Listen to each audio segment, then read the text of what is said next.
재미있는 기사가 있어서 스크랩을 해놨습니다. 휴가를 앞둔 결혼 3년차 아내가 신문에 이렇게 재밌게 써놓은 글인데요, 제가 한번 읽어드리겠습니다. 우리 부부는 여행지에서 보내는 하루도 대조적입니다. 저는 아예 엑셀로 여행 일정을 만들어 출력하는 습관이 있습니다. 요즘은 스마트폰 앱이 있어서 그걸로 대신하지만 아침 기상은 8시며 오전에는 어디에서 보내고 점심은 어디에서 먹고 또 오후에는 최대한 동선을 생각해서 어디에서 시간을 보내는지 철저히 계획해서 움직입니다. 일정이 빽빽하기 그지없습니다. 남편요? 계획이 뭔가요? 먹는 건가요? 우적우적. 비유하자면 저의 여행 스타일은 가로 세로 줄이 빈틈없이 그어진 모눈 종이이고 남편의 여행 스타일은 표지만 살아있는 무지 노트입니다. 여러분 좀 감이 오십니까? 여자분은 굉장히 계획적이신 분이고 남자분은 될 대로 되라, 그냥 은혜로 산다 이런 스타일입니다. 두 사람이 부부라는 이름으로 함께 살다 보니 다음과 같은 패턴이 반복되기 마련입니다.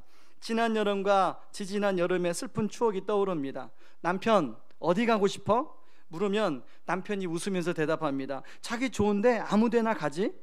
반신반의하면서 향긋한 콧소리를 조금 섞어가지고 다시 물었습니다. 그럼 부산 어때? 나 감천 문화마을 보고 싶어. 씨앗 호떡도 먹으러 가고 싶고.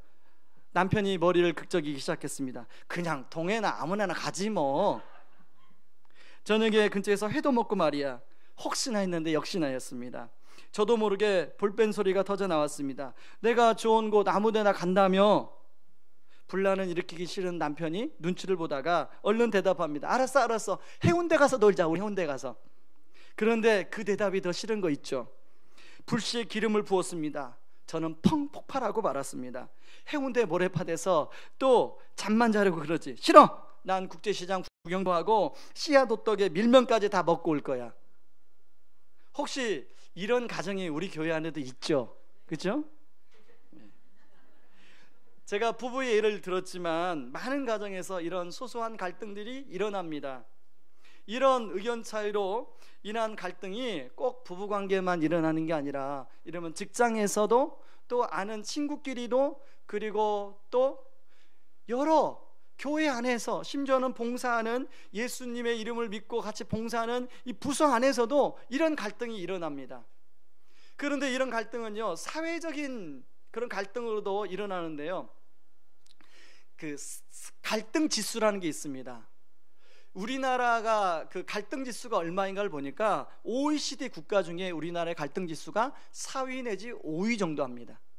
그런데 갈등 관리 지수가 있습니다. 갈등이 생기면 그 갈등을 풀어 해결하는 지수, 이것은 우리나라가 몇 위인지 아십니까? 27위.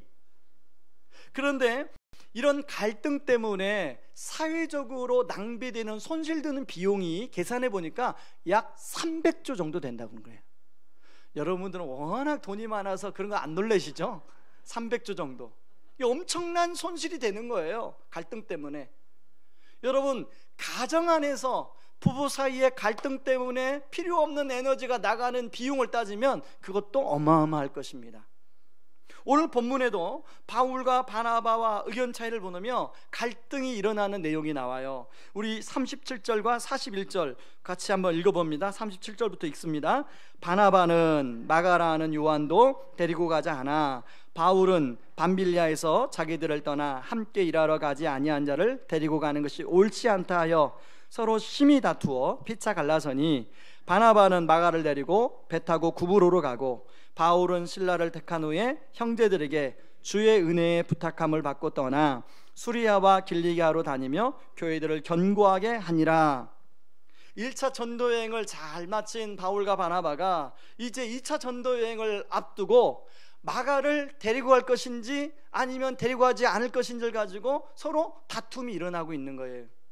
그런데 그냥 다툼이 아니에요. 오늘 성경에 보니까 심히 다투어 피차 갈라섰다고 나와요. 바나바는 마가를 데리고 가자고 하고 바울은 마가를 데리고 갈 수 없다고 하고. 여러분, 말다툼이 있을 수 있잖아요. 그런데요, 그냥 말다툼 정도로 끝난 게 아니라 심히 다투어 갈라서는 그런 다툼이 있었다는 거예요. 여러분, 우리가 생각할 때 바나바와 바울 하면 초대교회 가장 양대 산맥을 걷는 그 훌륭한 지도자입니다. 그리고 성경은 그 두 사람 다 성령 충만한 사람들이라고 소개하고 있어요. 예를 들면 사도행전 11장 24절에 보면 바나바는 착한 사람이요 성령과 믿음이 충만한 사람이라 이에 큰 무리가 주께 더하여지더라. 바나바가 착하고 성령의 충만함으로 말미암아 안디옥 교회, 바나바 때문에 안디옥 교회가 부흥했어요. 그런가 하면 사도 바울 얼마나 성령 충만한 사람입니까? 1차 전도 여행에 이제 루스드라와 이고니온 우리가 살펴봤지만 복음을 전하는 성령 충만한 사람이었어요. 그런데 그 성령 충만한 사람, 성령 충만한 사람 바나바, 성령 충만한 사람 바울이 서로 심히 다투어 갈라졌다는 게, 여러분 이게 이해가 되십니까? 나라와 민족의 문제도 아니고 뭐 통일의 문제면 뭐 좀 다툴 수 있죠. 논쟁이 있을 수 있죠. 근데 뭐 마가 한 사람 데리고 가느냐 마냐로 어떻게 그런 걸로 심히 다툴 수가 있냐는 거죠. 여러분, 저는 이 본문을 보면서요 그런 궁금증이 들었어요. 제가 이 사도행전을 기록한 누가라면 오늘 바울과 바나바가 다툰 내용을 생략하고, 얼마든지 생략하고 그냥 기록할 수가 있습니다. 2차 전도여행을 시작했더라 하고 이야기를 할 수 있어요. 근데 누가가 꼭 굳이 바울과 바나바가 심히 다투었더라 이렇게 기록하고 있더라는 거예요. 그리고 누가가 기록하도록 성령님이 감동하신 거 아닙니까? 성령님이 감동하셨는데 성령님이 그걸 허락하고 있더라는 거예요. 저는 이 본문을 보면서 그런 질문을 던졌습니다. 과연 왜 굳이 그러면 성령님은 이 바울과 바나바가 심히 다툰 내용을 저 같으면 숨길 텐데, 우리 같으면 숨길 텐데 기록하게 하셨을까? 여기에 중요한 메시지가 담겨져 있어요. 바로 사람은 누구나 갈등할 수 있다는 것입니다. 저를 따라 하시기 바랍니다. 누구나 갈등이 있을 수 있다. 그리고 그것 때문에 헤어질 수 있는 거예요. 왜냐하면 우리가 사람이 연약하기 때문에 바로 바울과 바나바 같은 성령 충만한 사람도 그런 문제 때문에 다투고 헤어진다는 걸 성경은 그대로 보여주고 있는 거예요. 그렇다면 우리가 여기까지만 그러고 끝내면 안 됩니다. 여기서 이제 질문 하나를 더 던져봐요. 그러면 과연 우리는 온전한 하나가 될 수 없는가? 바울과 바나바는 온전한 하나가 다시 될 수 없는가? 이런 질문을 던져볼 필요가 있죠. 존 오토버그가 쓴 만나면 힘이 납니다, 우리는 만나면 힘이 납니다 라는 책이 있어요. 제가 예전에 한번 소개한 적이 있는데요, 그 존 오토버그는 그 책에서 이것이 어렵지만 불가능한 건 아니다 라고 이야기하고 있습니다. 그 책에서 존 오토버그가 많은 사람들을 상담하고 만난 결과 거기에 사람을 뭐로 비유하냐면 3만 개의 가시를 가진 고슴도치의 사람을 비유합니다. 왜냐하면 사람을 많이 만나다 보니까 어떤 사람이 이제 조금만 다른 사람이 자기에게 조금 심하게 하면 마치 고슴도치처럼 가시를 쫙 펴서 심하게 하는 그 사람을 찌른다는 거예요. 그 상대방을 찌르니까 상대방도 고슴도치처럼 가시를 쫙 펴서 또 찌른다는 거예요. 많은 사람을 만나보니까 다른 사람에게 이렇게 찔림받는 사람이 많아요. 그런데 한 가지, 다른 사람을 찌른 사람은 없어요. 자기는 안 찔렀는데 다 사람들이 찔렸다는 거예요. 그런 거죠. 자기는 찔러놓고 모르는 거죠, 찔렀는지도. 그래서 오토버그는 사람을 그런 고슴도치로 비유하는데, 고슴도치를 계속 관찰하다 보니까 고슴도치가 딱 한 번 가시를 피는 게 아니라 누그러뜨릴 때가 있다는 것이에요. 누그러뜨릴 때, 새끼를 낳기 위해서 사랑을 나눌 때는 가시를 누그러뜨린대요. 그걸 이 존 오토버가 보면서 고슴도치가 그렇게 새끼를 낳을 때 가시를 누그러뜨리고 그런 것처럼 얼마든지 사람도 그렇게 가능할 수 있다고 그 책에서 이야기합니다. 존 오토버가 고슴도치의 그런 것을요, 고슴도치의 춤을 춘다 이렇게 표현을 하고 있습니다. 여러분, 우리 인간관계도 얼마든지 춤을 추는 관계로 변할 수 있는 줄 믿습니다. 저는 의왕우리교회 모든 성도님들이 만나면 힘이 나는 그런 관계가 되기를 바랍니다. 그런데 바람 잘못하면 어떻게 된다요? 만나면 힘이 들을 수가 있어요. 내가 옆에 있는 사람 만났는데 힘이 들 수가 있어요. 저는 그런 사람이 아니라 만나면 힘이 나는 저와 여러분들이 되길 바랍니다. 그렇다면 만나면 힘이 나는 관계가 되기 위해서는 우리가 어떻게 해야 되는가? 첫 번째는요, 저를 따라하세요. 시작. 누구나 빛과 그림자가 있다는 사실을 알아야 된다. 누구나 빛과 그림자가 있다는 사실을 알아야 한다. 여러분, 우리가 사람을 이해할 때는 모든 사람에게 빛이 있으면 그림자가 있다는 사실을 알아야 해요. 많은 사람들이 처음에 어떤 사람에게 다가갈 때는 그 사람의 빛을 보고 다가갑니다. 그러다가 그림자를 보고 실망할 때가 많아요. 자, 오늘 본문에 나오는 바울은 이 빛을, 어떤 빛이 있었냐면 도전적이고 주도적인 그런 강점을 가진 사람입니다. 이런 성향의 사람들은 목표 지향적이에요. 그리고 과업 수행 중심적입니다. 그래서 어떤 일을 한번 맡기면 반드시 그 목표를 이루어요. 그래서 오늘 본문에 보시면 1차 전도 여행을 시작할 때만 해도 누가 주도권을 잡냐면 바나바가 주도권을 잡아요. 그래서 성경에 보면 바나바와 바울이 이렇게 나오는데 1차 전도 여행을 시작하자마자 버가에서 바울과 바나바로 이름이 바뀝니다. 주도권이 누구 하나 바뀐 거예요? 바울로 바뀐 거예요. 바울이 주도적 성향을 갖고 있는 사람이다 보니까 바울이 자연스럽게 주도권을 주게 된 거예요. 2차 전도 여행도 마찬가지입니다. 2차 전도 여행도 15장 36절에 며칠 후에 바울이 바나바더러 말하되 우리가 주의 말씀을 전한 각성으로 다시 가서 형제들이 어떠한가 돌아보자고 제안을 합니다. 이걸 보면 바울은 주도적인 사람이에요. 목표 지향적인 사람이에요. 이걸 잘 알 수 있는 말씀이요, 사도행전 20장 24절 말씀이에요. 같이 한번 읽어봅니다. 시작. 내가 달려갈 길과 주 예수께 받은 사명 곧 하나님의 은혜의 복음을 증언하는 일을 마치려 하면은 나의 생명조차 조금도 귀한 것으로 여기지 아니하노라. 여러분, 이 말씀을 통해 우리가 얼마나 은혜를 받는 말씀입니까? 아마 그런데요, 이 말씀을 읽을 때 여기 계시는 모든 성도님들이 이 말씀이 느끼는 강도가 다를 거예요.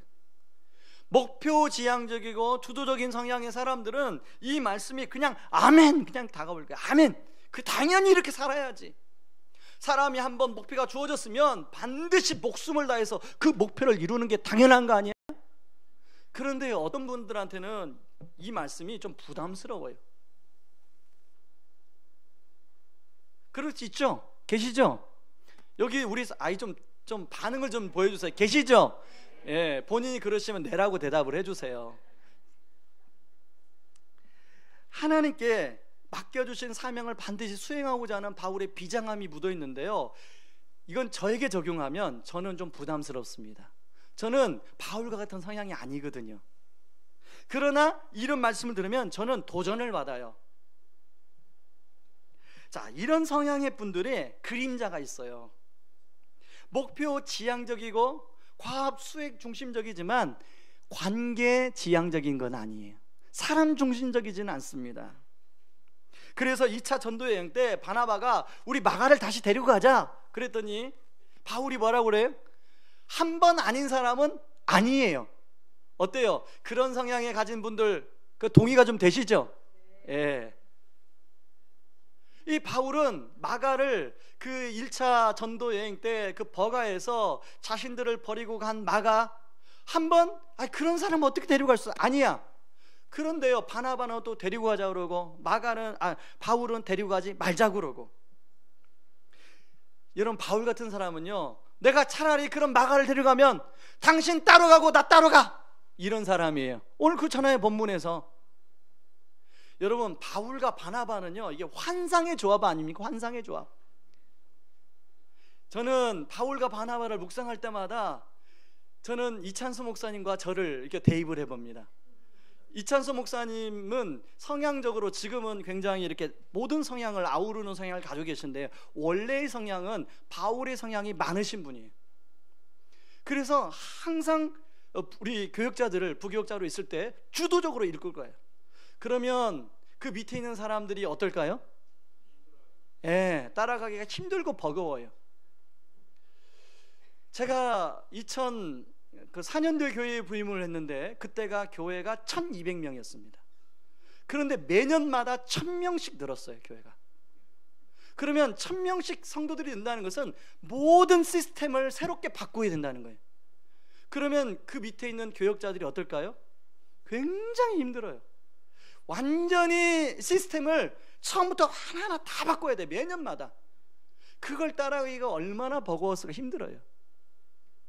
그런데요, 나중에 제가 하나님 앞에 깨달은 게 뭐냐면, 저 같은 바나바 같은 성향의 바울 같은 사람을 안 만났으면 저는 조화를 못 이루는, 도전을 못 받는 사람이에요. 나중에 이걸 깨닫고 나니까 너무 유익하더라고요. 그런데 깨닫기 전에는 힘들어요. 오늘 읽은 바울, 바나바, 아마 바울에게 바나바도 깨달았으면 나중에 깨닫고 나서는 그때 바나바와 헤어지지 않을 걸, 아마 그런 생각을 하셨을 거예요. 그러나 어떻든 간에 지금 오늘 본문에 보면 바울이 바나바와 헤어지고 있습니다. 바울의 그림자가 뭐예요? 관계 중심적이지 않다는 거예요. 자, 이런 관계 중심적이지 않은 목표 중심적인 사람하고 일을 하면 어때요? 여러분, 일을 하다 보면 마음이 솔직하게 얘기해 주세요. 솔직하게 마음이 상하고 마음이 힘들고 마음이 부담스럽게 괴로워요. 상처를 받을 수가 있어요. 그런가 하면 여러분, 바나바 역시 빛과 그림자가 있습니다. 자, 바나바는 바울과 정반대의 성향을 가진 사람이에요. 과업 중심적이기보다는 사람 중심적이에요. 그리고 관계 중심적이에요. 그래서 이 바나바는 사람들을 잘 위로합니다. 그래서 바나바 이름이 위로의 아들이에요. 얼마나 잘 사람들을 위로했으면. 그래서 오늘 본문에서도 그 마가를 2차 전도여행에 다시 데리고 가고 싶어 하는 거예요. 단순히 자기 조카 때문만이 아니라 사람을 소중하게 생각하고자 하는 이 바나바의 이 특징 때문에 그래요. 그러니까 전혀 정반대인 바울과 의견 대립이 날 수밖에 없는 거 아니겠습니까? 그런데 바나바의 이런 빛은요, 그것도 그림자예요. 그렇게 사람 중심에 연연하다 보니까 이 과업, 하나님 맡겨주신 사명, 이 사역, 이것을 이루어야 되는데 그것은 좀 멸멸할 수 있다는 거죠. 발음이 정확한지 모르겠지만 잘 추진이 안 돼요. 그래서 여러분, 사도행전 이제 쭉 보시면 이제 바나바가 잠깐 1차 전도행에 나왔다가 누구 중심으로 사도행전이 기록되냐면 바울 중심으로 사도행전이 기록돼요. 바울은 목표 지향적인 사람이니까 복음의 열매가 나타나요. 복음을 열심히 열정을 다해서 전해요. 그러니까 많은 열매가 나타나는 거예요. 저는 이 바나바를 보면서, 바나바는 안디옥 교회처럼 이렇게 한 교회에서 목양하는 스타일, 사람들 잘 위로하고 건면하고, 그게 강점이라면 그러나 과업 중심적이진 않더라는 거예요. 그러다 보니까 그게 바나바의 빛이자 그림자라는 거예요. 그런가 하면 오늘 본문에 나오는 마가, 여러분, 마가는 이 사람들 옆에서 세심하게 사람들 잘 도와주는 그런 강점을 가지고 있는 사람이에요. 여러분, 나중에 마가가 마가복음을 기록하지 않습니까? 이 마가복음은 복음서 중에 마태, 마가, 누가, 요한복음을 있는데 이 복음서 중에 가장 핵심적으로 신학자들이 정말로 연구를 많이 하는 복음서가 마가복음이에요. 그렇다면 마가는 꼼꼼하고 세심한 사람이, 그게 강점이에요. 그러면 그림자는 뭐예요? 마가의 그림자는 꼼꼼하고 세심하지만 큰 어려움이 자기 앞에 직면하면 그 어려움을 뚫고 지나가지 못하고 어려움 앞에 어려움을 피해 가요. 그게 마가의 그림자였어요. 이처럼 모든 사람은 빛이 있는가 하면 그림자가 있습니다. 여러분은 자신을 한번 잘 생각해 보세요. 많은 사람들이 이렇게 생각해. 나는 빛이 있어요. 여러분, 빛이 있죠? 여러분 그림자에 대해서 여러분 잘 알고 계십니까? 어때요? 여러분의 그림자에 대해서 빛만큼 여러분 그림자에 대해서 잘 알고 계십니까? 근데 우리는 다른 사람의 그림자는 너무나 잘 보이죠? 동의를 좀 해주세요. 네, 잘 보여요. 그래서 어떻게 얘기해요? 다른 사람을 쉽게 판단하고 다른 사람을 정죄하게 됩니다. 그런데 우리가 다른 사람을 판단하고 정죄할 수 없어요. 왜? 내 안에 그림자가 너무 많기 때문에. 내가 내 안에 그림자가 많다는 사실을 예수 그리스도의 십자가 앞에 하나님의 거룩하심이 있을 때 보이는 거예요. 그렇기 때문에 다른 사람을 판단하고 정죄하기 대신에 어떻게 돼요? 하나님 앞에서 겸손해질 수밖에 없는 거죠. 그래서 예수님은 뭐라고 마태복음 7장 3절 5절에서 말합니까? 같이 한번 읽어봐요. 어찌하여 형제의 눈 속에 있는 티는 보고 내 눈 속에 있는 들보는 깨닫지 못하느냐? 보라, 내 눈 속에 들보가 있는데 어찌하여 형제에게 말하기를 나로 내 눈 속에 있는 티를 빼게 하라 하겠느냐? 외식하는 자여, 먼저 내 눈 속에 들보를 빼어라. 그 후에야 밝히 보고 형제의 눈 속에 티를 빼리라. 사도 바울은 이렇게 말합니다. 그러므로 남을 판단하는 사람아, 누구를 막론하고 내가 핑계하지 못할 것은 남을 판단하는 것으로 내가 너를 정죄함이니 판단하는 내가 같은 일을 행함이니라. 여러분, 우리가 결혼하고 신혼 초에 얼마나 상대방을 많이 판단합니까? 저도 했어요. 저도 그런 성향을 우리가 다 가지고 있어요. 그래서 사도 바울이 남을 판단하는 사람아, 이 말하는 것은 다른 사람에게 하는 게 아니라 일단 저한테 말하는 거예요. 남을 판단하는 온기산 목사야, 이렇게 주님이 말씀하시는 거예요. 저는 의왕우리 교회 성도님들이 저를 비롯해서 모든 사람들이 판단과 정죄 대신에 사랑과 긍휼이 풍성할 수 있기를 바랍니다. 그래서 여러분 옆에 있는 사람이 좀 그림자가 보이면 아이고 저 사람의 그림자가 보이는구나. 그러면 나도 그림자가 있지. 아이고 저 사람 그림자 때문에 얼마나 힘들까. 긍휼히 여겨주시기 바랍니다. 여러분 남편의 그림자가 보이면 불쌍히 여겨주세요. 그럴 수밖에 없죠, 그죠? 내 남편인데 어떻게 합니까? 불쌍히 여겨야죠. 여러분 서로 긍휼히 여기고 불쌍일 때 만나면 힘이 나는 거예요. 만나면 서로 힘을 주는 관계가 되는 줄 믿습니다. 그런가 하면 두 번째는 어떻게 하면 만남은 힘을 주는 관계가 될 수 있을까? 저를 따라 하시기 바랍니다. 사람마다 보는 관점이 다를 수 있다는 사실을 인정하는 거예요.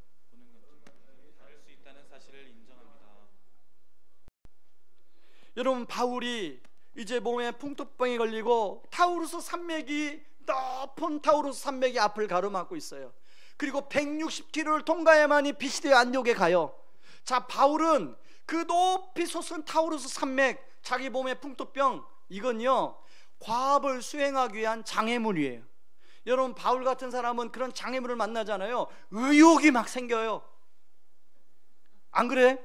그러지 않으세요? 그런 사람들은 어떤 목표가 있는데 장애물이 되면 더 열정이 생겨요. 실제로 그래요. 실제로. 그런데 마가 같은 사람은 그런 큰 장애물을 만나면 어떤 마음이 들어요? 이런 마음도 요만해져요.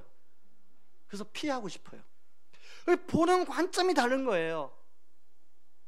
그런가 하면 여러분 마가를 보는 관점도 바울과 바나바가 전혀 달라요. 바나바는 좀 한번 떠났지만 또 한 번의 기회를 주자, 이런 관점으로 마가를 바라보고요. 이 사람은 가능성 있는 사람이야, 이렇게 바라보고요. 바울은 이 사람이 한번 떠났기 때문에 다시는 아니야, 이런 관점으로 마가를 바라봐요. 누가 맞고 누가 틀리고 그런 관점이 아닙니다.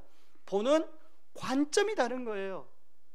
근데 중요한 것은 여러분 이렇게 보는 관점이 다를 때 당신이 맞고 내가 맞고 당신이 틀리고 이렇게 접근하면요 둘이 부딪혀서 싸울 수밖에 없어요. 그러나 나도 맞는데 당신의 관점도 한번 내가 고려해 볼게, 그리고 자꾸 노력하다 보면 다른 사람의 관점으로도 그 사실과 내용이 보일 수 있는 거예요.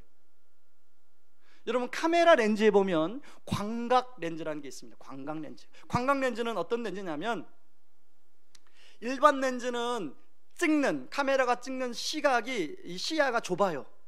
근데 광각 렌즈는 좀 더 넓은 지역을 찍어요. 그래서 경치를 찍을 때나 아니면 가까운 단체 사진을 찍을 때 관광 렌즈로 찍습니다. 여러분, 우리가 다른 사람의 보는 관점을 내가 수용하기 시작하면 내 영적인 시야가 어떻게 되냐면 요만했던 시야가 이렇게 넓어지는 은혜가 있는 줄 믿습니다. 죄송합니다. 제가 예를 하나 들을게요. 저는 바나바 같은 성향의 사람에게 훨씬 가까워요. 그렇다고 해서 바나바처럼 막 성령 충만하고 그러지 않습니다. 아무튼 성향이 그렇다는 거예요. 성향이. 그러다 보니까 보는 시야가 저는 좁은 사람이에요. 그런데 제가 이찬수 목사님 같은 분을, 스승을 만나고 나서 제 보는 시야가, 요 좁았던 시야가 점점 넓어졌습니다. 그래서 지금은 안 보이는 게 보여요. 안 보이는 게. 여러분, 제가 목사님 같은, 이찬수 목사님 같은 성향이 다른 분을 만나서 저 사람은 왜 저런 관점으로만 보시나, 목사님은 왜 저런 관점으로만 보시나, 이렇게 생각을 했다면, 그리고 부딪혔다면 저는 여전히 제 시야만 고수하는 사람이 되었을 거예요. 이 한 예만 들을게요. 자, 2006년 그죠? 2004, 5, 6, 2007년입니다. 2007년에 목사님이 어떤 제도를 도입하자고 우리한테 제안을 했냐면, 교구 성도 중에, 순장들 중에 뽑아서 전도사로 이제 세워서 교구 목사와 그 전도사가 함께 그 교구를 담당하도록 하자, 이런 제안을 했어요. 아침부터 때로는 밤늦게까지 항상 함께 누군가와 지내야 된다고 생각해 보시기 바랍니다. 그게 좋은 일일까요? 나쁜 일일까요? 그것도 어떤 분하고요? 네, 전혀 저하고 별로 관계가 없었던 사람하고 함께 파트너가 돼서 보내야 되는, 생각해 보니까 끔찍한 거예요. 혼자 사역할 때는 마음껏, 때로는 졸면 잠깐 차를 했다가 자기도 하고 그러는데 그럴 수가 없잖아요. 일거수일투족이 모든 게 공개되잖아요. 제가 찬성했을까요? 반대했을까요? 예, 쌍수 들고 반대했습니다. 그런데요, 그 여전사 제도를 도입하고 혜택을 본 사람 중에 가장, 제 스스로 평가할 때 제가 가장 큰 혜택을 본 사람이에요. 그걸 받아들여서 그분들이 나를 감시하고 나를 감독하고 이렇게 받아들이면 괴롭고 힘들었을 텐데, 그분들이 나를 도와주고 내가 못 보는 시야를 보게 해주고, 그 파트너, 정말로 나의 헬퍼가 돼서 저를 위해서 기도해주고, 그러다 보니까 시야가 넓어지는 혜택을 누리더라는 것입니다. 저는 여러분이, 여러분 부서 안에, 여러분 교역자와 부장이, 또 여러분 같은 부서 안에 나랑 성향이 다른 사람을, 사랑이 다른 사람을 하나님께서 묶어주셨다면 그게 하나님의 계획이고 섭리인 줄 믿으시기 바랍니다. 여러분 다락방 안에 나랑 성향이 다른 사람을 단 다락방에 묶어줬다면, 아유 저 사람은 왜 저래, 그렇게만 생각하지 마시고, 여러분 그런 관점을, 폭을 넓히면 결국 누구에게 유익이 있어요? 나 자신에게 유익이 있는 줄 믿습니다. 그래서 영적인 이 시야가 좁았던 시각이 넓어지는, 그래서 서로 만나면 힘을 주는 그런 관계로 나아갈 수 있길 바랍니다. 가끔씩 그 파트너 됐던 전사님 두 분하고 저는 파트너가 됐는데요, 제 평생 은인입니다. 그분들이. 한 분은요, 지금도 본인 11조를 우리 교회로 보내세요. 그게 너무 고맙잖아요. 지금 벌써 헤어진 지가 5년인데 본인이 지금 일하시거든요. 사업하시는데 본인 사업의 11조를 우리 교회로 보내주세요. 식당을 합니다. 굉장히 힘든 식당을 하는데 그 식당의 11조를 우리 교회로 보내주세요. 그게 얼마나 감사해요. 여러분 관점의 폭을 넓히면요, 상생이 일어나요. 상생이. 저도 살고 그분도 살고 그분도 살고 저도 살고. 여러분 다락방 안에, 우리 교회 부서 안에, 여러분 남편과 아내 안에, 여러분 직장 안에 다른 성향이 다른 사람이 있다면, 관점이 다른 사람이 있다면 포용함으로 여러분 상생하는 은혜가 있기를 주님의 이름으로 축원합니다.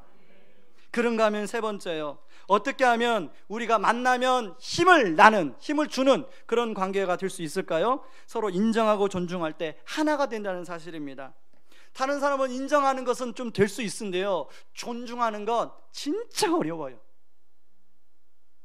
여러분, 바울은요 나중에 이것을 깊이 깨달았는데요, 뭐라고 그 빌립보서에서 말씀하냐면, 같이 한번 읽어볼까요? 빌립보서 2장 2절 4절입니다. 같이 읽습니다. 마음을 같이하여 같은 사랑을 가지고 뜻을 합하여 한 마음을 품어 아무 일에든지 다툼이나 허영으로 하지 말고 오직 겸손한 마음으로 각각 자기보다 남을 낮게 여기고 각각 자기 일을 돌볼 뿐더러 또한 각각 다른 사람의 일을 돌보아 나의 기쁨을 충만하게 하라. 다툼으로 하지 말고 겸손으로 상대방을 높게 여기고, 여러분 여기 낮다란 말을 잘못 말하면 안 됩니다, 그죠? 예, 낮게 여기는 게 아니라 높게 여기고. 근데 여러분 이게 맨정신으로 됩니까? 상대방을 나보다 이렇게 높게 여기는 게 맨정신으로 됩니까? 안 돼요. 그래서요 사도 바울이 그 다음 구절에 뭐라고 얘기하냐면 5절에 이렇게 얘기합니다. 너희 안에 이 마음을 품어라. 곧 그리스도 예수의 마음이니. 예수의 마음을 품을 때 가능하다는 거예요. 그래서 예수의 마음이 무엇이냐? 6절부터 7절에 이야기합니다. 같이 한번 읽어봅니다. 그는 근본 하나님의 본체시나 하나님과 동등됨을 취할 것으로 여기지 아니하시고 오히려 자기를 비워 종의 형체를 가지사 사람들과 같이 되셨고 사람의 모양으로 나타나사 자기를 낮추시고 죽기까지 복종하셨으니 곧 십자가에 죽으심이라.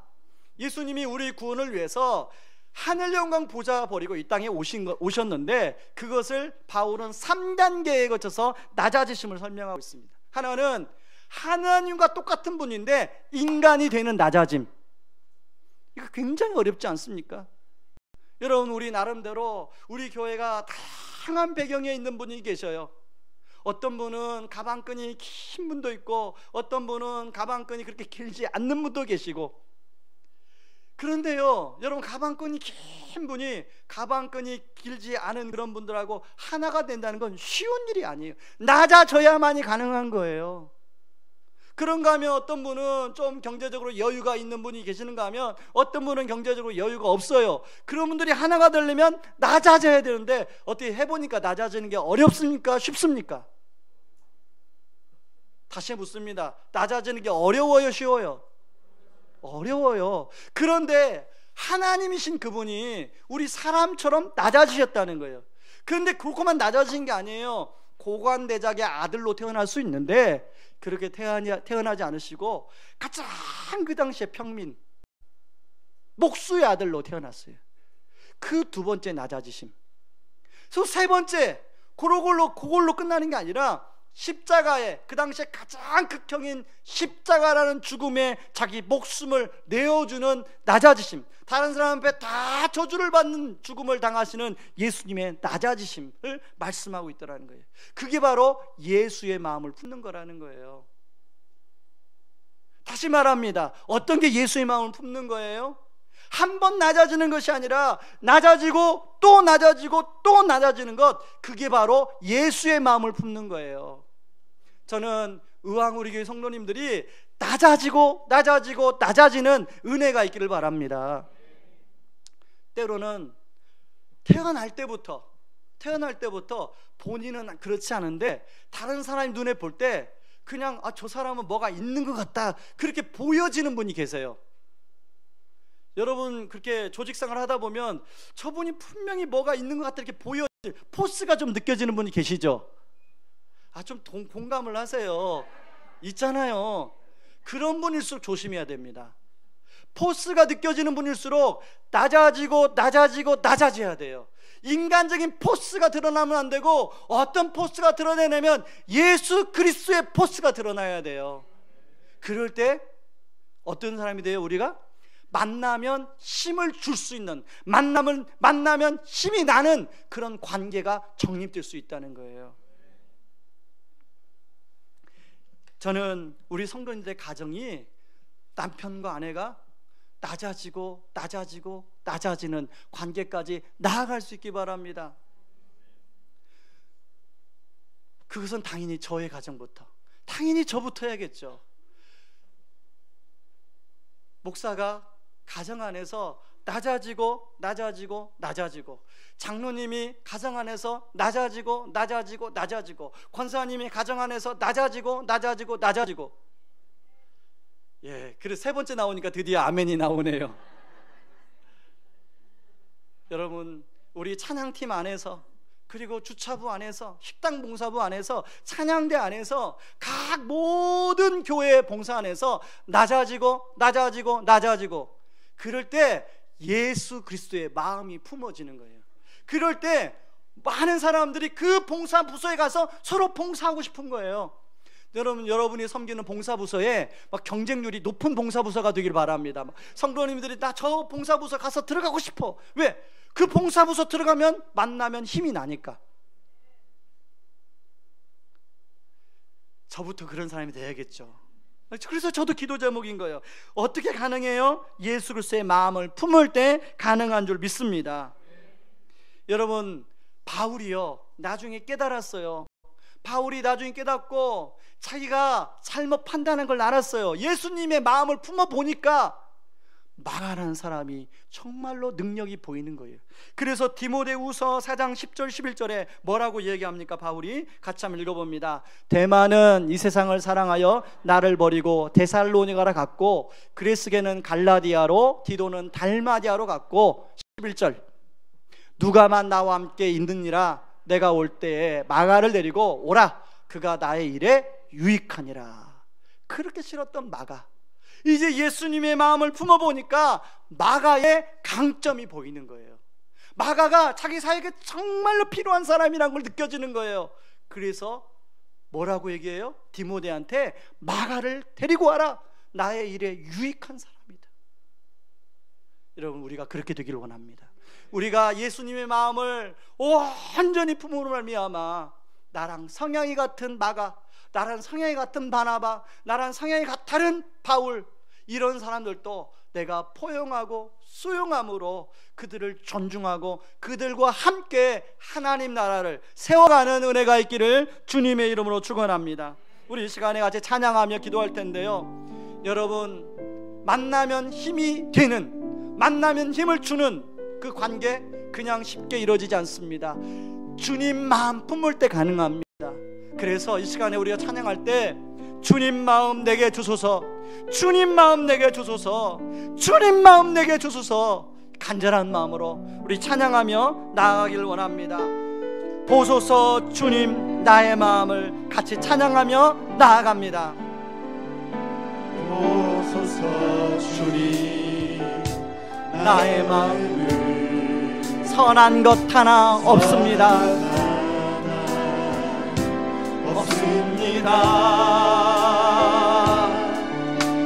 그러나 내 모든 것 주께 드립니다. 사랑으로 안으시고 날 새롭게 하소서. 보소서 주님, 나의 마음을 선한 것 하나 없습니다.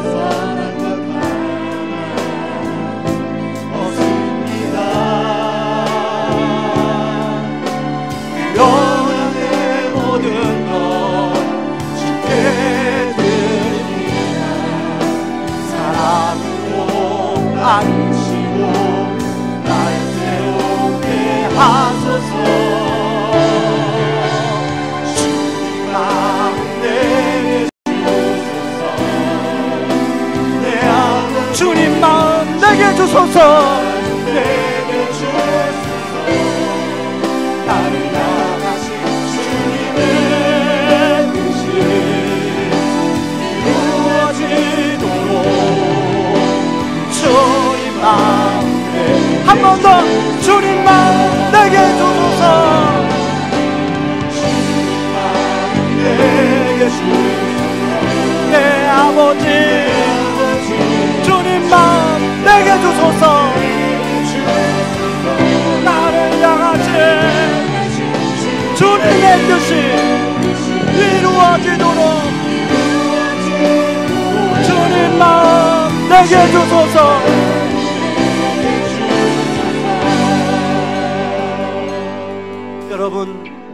여러분은 다른 사람을 만나면 여러분은 힘을 주는 사람입니까? 아니면 다른 사람의 에너지를 빼앗는 사람입니까? 이 시간에 이 질문 한번 해보시기 바랍니다. 나는 하나님을 만나면 마치 고슴도치처럼 가시를 쫙 펴서 다른 사람을 찌르는 사람입니까? 우리 모두 다 그런 사람이에요. 그런 사람이 되지 않기 위해서는 오늘 주님 마음을 우리가 품을 때만이 가능합니다. 한 번 품는다고 가능하지 않아요. 끊임없이 주님 마음을 품을 때 가능해요. 예수님이 낮고 낮아져서 우리에게 오신 것처럼 우리가 주님 마음을 품고 품을 때 가능한 줄 믿습니다. 하나님 아버지, 내가 만나면 사람들에게 힘을 주는 사람이 되게 하여 주시옵소서. 하나님, 우리 교회 공동체가 만나면 서로 힘을 내게 해주는 교회 공동체가 되게 하여 주시옵소서. 그런 마음의 차원에서 우리 시간에 세 가지를 놓고 기도하기를 원합니다. 하나님 아버지, 내 안에 빛도 있고 그림자도 있습니다. 다른 사람 긍휼히 여기게 하여 주옵소서. 다른 사람을 긍휼히 여기고 기도하는 사람이 되게 하여 주시옵소서. 서로 보는 관점이 다를 수 있습니다. 하나님, 다른 사람의 관점도 포용할 수 있게 하여 주시옵소서.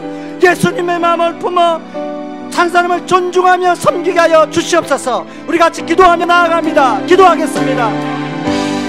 고마우신 하나님 아버지, 하고 감사합니다. 하나님 아버지, 우리가 주님 마음을 나누며 아버지의 기도하는 겁니다. 아버지, 인간 마음, 권성의 마음 보며 기도합니다. 주님이 낮고 낮아져서 아버지, 우리에게 오신 것처럼 그 주님의 마음을 우리가 품을 수 있도록 하나님 아버지 도와주시옵소서. 아버지, 그 주님의 마음을 제가 품게 하여 주시옵소서. 아버지, 목사로서 아버지 교회에서 뿐만 아니라 우리 자녀들에게 아버지 주님 마음을 품게 하여 주시고, 아버지 하나님 가정 안에서 주님 마음 품게 하시고, 아버지 우리 성도님들에게 주님 마음 품을 수 있도록 하나님 도와주시옵소서. 하나님 아버지, 말아엎기는 아버지 우리 성도님들이 아버지 섬기는 봉사 안에서 부서 안에서 서로 주님 마음 품는 성도들이 많아지게 하여 주시옵소서. 그럴 때 아버지 서로 만나면 힘을 주고 서로 만나면 풀어주는 그런 관계가 될 수 있습니다. 아버지 하나님, 그럴 때 아버지 서로 아버지 힘이 아버지 일하게 하시고 그런 관계가 될 수 있습니다. 아버지 하나님, 아버지 하나님, 아버지 그리고 그 시작을 땅을 아니게 도와주시고, 아버지 하나님 나의 사랑 판단하고 성장하는 것입니다. 아버지 하나님 그로 바라보게 도와주시옵소서. 아버지 하나님의 만점을 고용하게 도와주시옵소서. 아버지 그 사람의 만점 가지고 본들 것을 장하게 하여 주시옵소서. 아버지 하나님 사랑을 좀 도와주시기 원합니다. 아버지 하나님, 아버지 하나님, 아버지 하나님의 사역을 감당하기 원합니다. 하나님 나라를 함께 사역하기 원합니다. 우리는 소양이 다른 사람들 아버지 붙여주셨습니다. 아버지 저는 주님의 뜻이 온전히 이루어질 수 있도록 도와주시옵소서. 주님만 내게 주소서. 내 아버지, 주님만 내게 주소서. 나를 향하신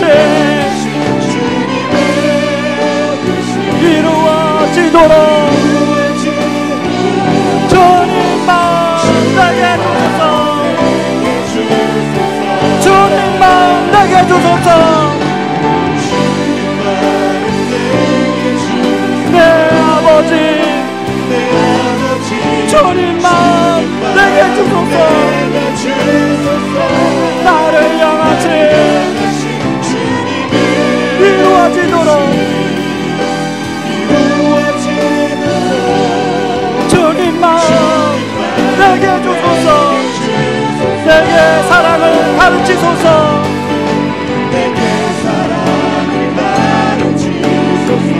당신의 마음으로 용서하게 하소서. 주의 성령 내게 채우사.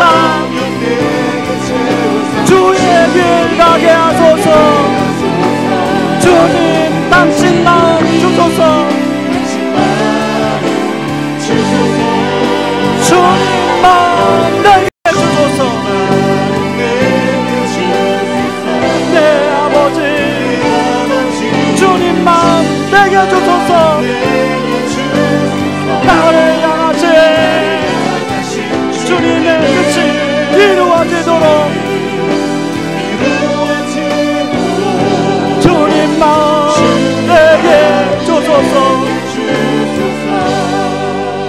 하나님 아버지, 주님 마음 내게 주지 않으시면 우리는 하나님 도저히 만나면 서로에게 힘을 주고 붙들어 줄 수가 없는 사람들입니다. 하나님 오히려 상대방을 힘을 들게 하고 상대방을 내 가시로 찌르는 그런 사람들임을 고백합니다. 하나님이 우리 안에 빛과 그림자가 있다는 사실을 너무나도 잘 압니다. 하나님, 제 그림자 아버지 성령으로 채우셔서 녹이셔서 아버지 누구를 들여주셔서 다른 사람 찌르지 않도록 도와주시옵소서. 하나님 아버지, 내 관점만 고집하는 게 아니라 하나님 나랑 다른 성향을 가진 사람들, 다른 사람의 관점도 포용함으로 말미암아 아버지 우리의 시야가 좁은 시야가 아니라 더 넓은 시야가 될 수 있도록 도와주시옵소서.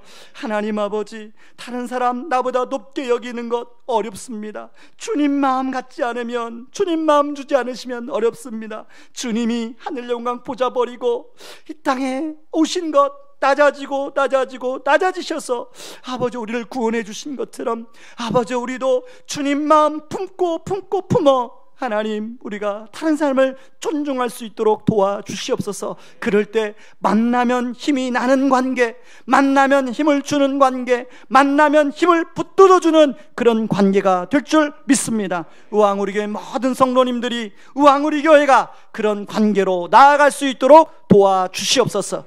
예수님의 이름으로 기도하옵나이다. 아멘. 이제는 많은 죄광원대 구원하시기 위해 자신을 친히 십자가에 내어주신 그 크신 우리 주 그리스도의 은혜와 아들을 내어주면서까지 우리를 사랑하신 하나님의 다음 없는 사랑하심과 지금도 우리를 위하여 친히 기도해 주시고 동행하여 주시는 성령님의 은혜가 먼저 자신 안에 빛과 그림자가 있음을 알고 다른 사람을 판단 대신에 긍휼로 대하며 서로 보는 관점의 차이를 인정함으로 관점의 폭을 넓히고 예수님의 마음을 품어 서로 존중해 주므로 서로 만나면 힘이 나는 관계를 만들어가기를 원하는 모든 성도님들의 삶 위에 이제로부터 영원까지 항상 함께하기를 주의 이름으로 축원하옵나이다. 아멘.